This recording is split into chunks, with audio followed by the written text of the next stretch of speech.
Hello everyone, this is CJNovo992 and today we're back with another brand new video. Today is a video we're here to sit down and discuss some football things in this ridiculous heat. Especially inside this office with that lighting equipment right there, making this pretty much an oven, so expect a lot of jump cuts and drink breaks in today's video because it is hot. But so is today's topics of discussion. Now, did that work? Absolutely not, but am I going to go ahead and do this intro again?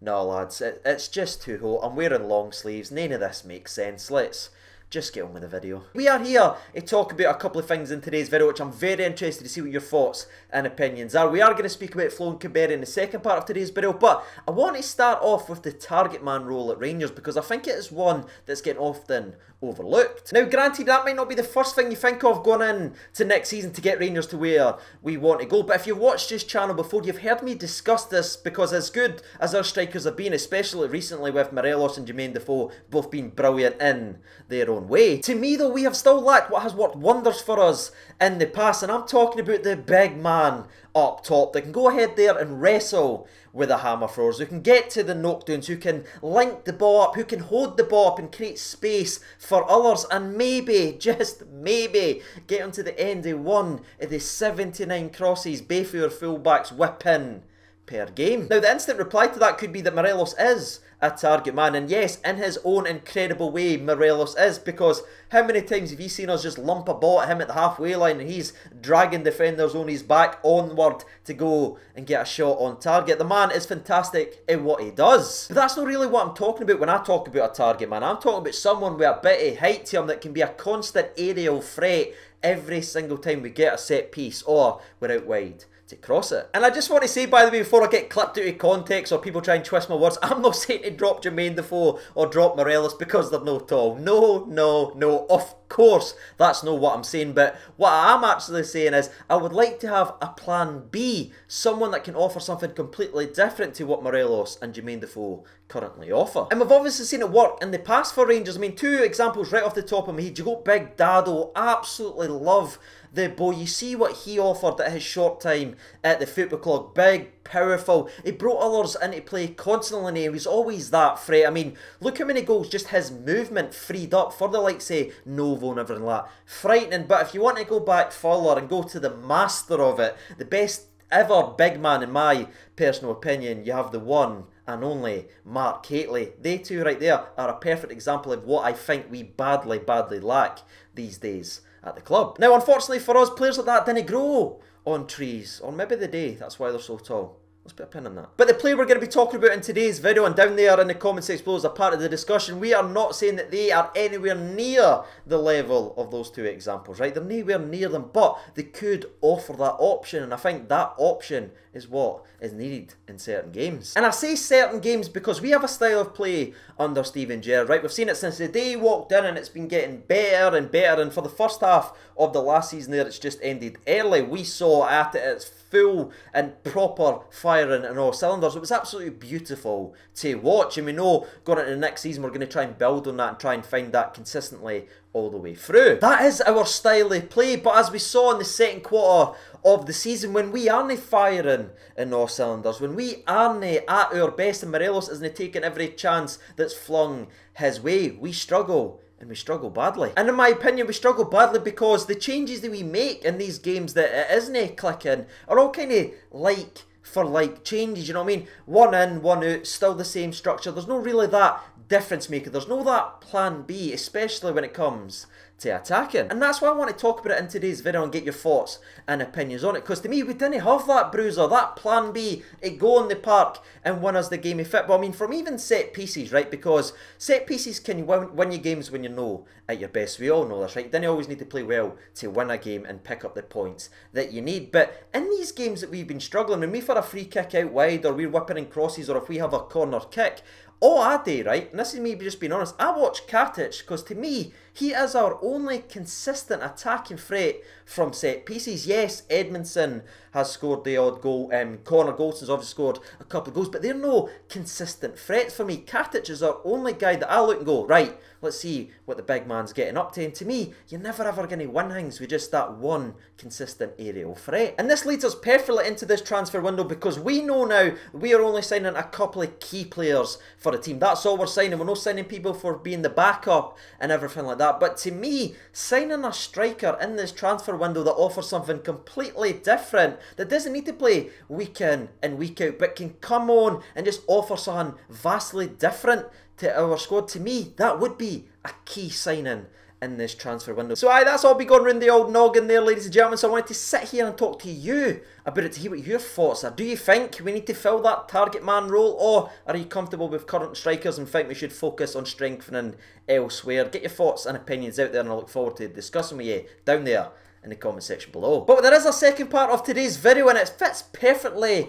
with part one, because a lot of people are actually suggesting that this lad right here can go ahead and fill the void that we were talking about regarding the old target man. There's so much discussion out there whether or not we should make this guy's loan permanent, so let's discuss it in today's video. Now, I'm of course talking about Big Flo Kamberi, the man with a magic interview who set fire to the entire Hibs fan base on his way up the road to Rangers. And let's say when he did sign, and we obviously were talking about it, let's say the response was very, very mixed. But shortly after getting on the park and pulling on that Rangers jersey, he won a lot of people over, because the argument could literally be made for every minute he played in a Rangers shirt, he was one of our best players. He was changing games left, right and centre, and it almost got to the stage where Rangers only started to play and look like they did in the first half of the season when Kamberi got up off the bench and came on the part. The man just offered everything he could, and some people that didn't like him went ahead and were trying to like downplay what he was doing, saying he's only trying that hard and he's only running himself into the ground because he's trying to win a job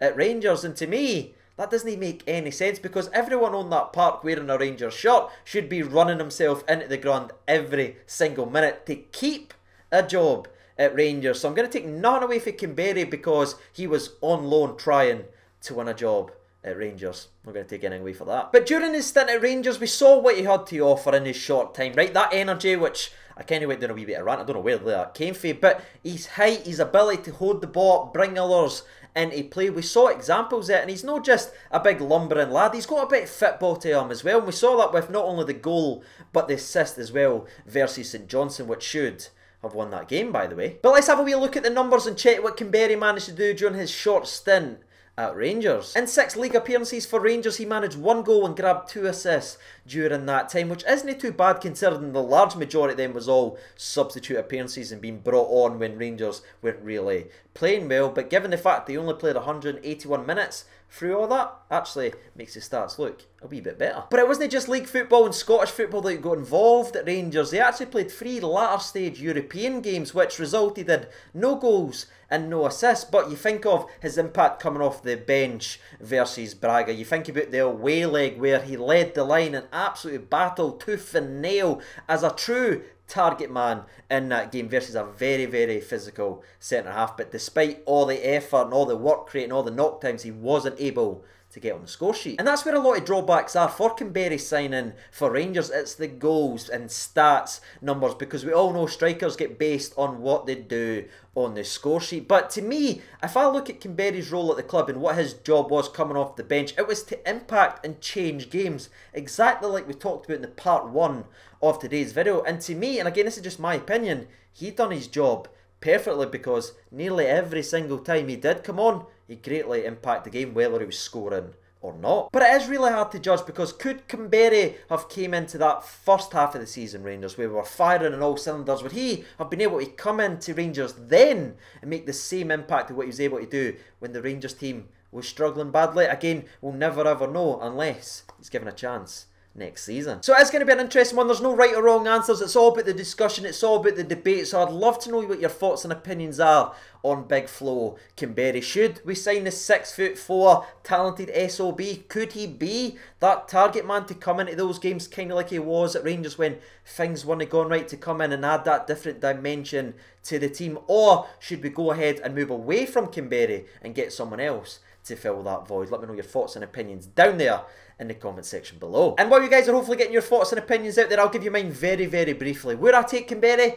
I'll be honest, lads, I was very, very impressed with him. Yes, Rangers went playing well, but you saw the desire and you saw the quality as well, especially that finish versus St Johnstone and that performance versus Braga. Yes, the offsides and the timing was a bit off, but again, that was his first start at the football club, especially in a European competition. There was always going to be those teething problems, but I saw enough in that game especially to warrant a move and a chance to perform at Rangers. But 2, would I pay the apparent £1 million it's going to cost to get him from Hibs? I'll be honest, despite everything I've just said about the man and how much he impressed me at his time at Rangers, I wouldn't pay 1 million smackaroonies for him, ladies and gentlemen. So let's hope a deal gets worked out, because we all know that Kamberi wants this move badly. He has set fire to his previous move at Hibs, so the ball was completely in Rangers' court. So if you haven't done so already, do you think Rangers should go ahead and make the move for him? But with the heat, with the discussion, with the questions, and just the overall laugh it is, always making these videos to talk to you about Rangers things, that is me officially done and dusted with today's video. As always, I've been Siege Over 92. Thank you so much for watching, and bye.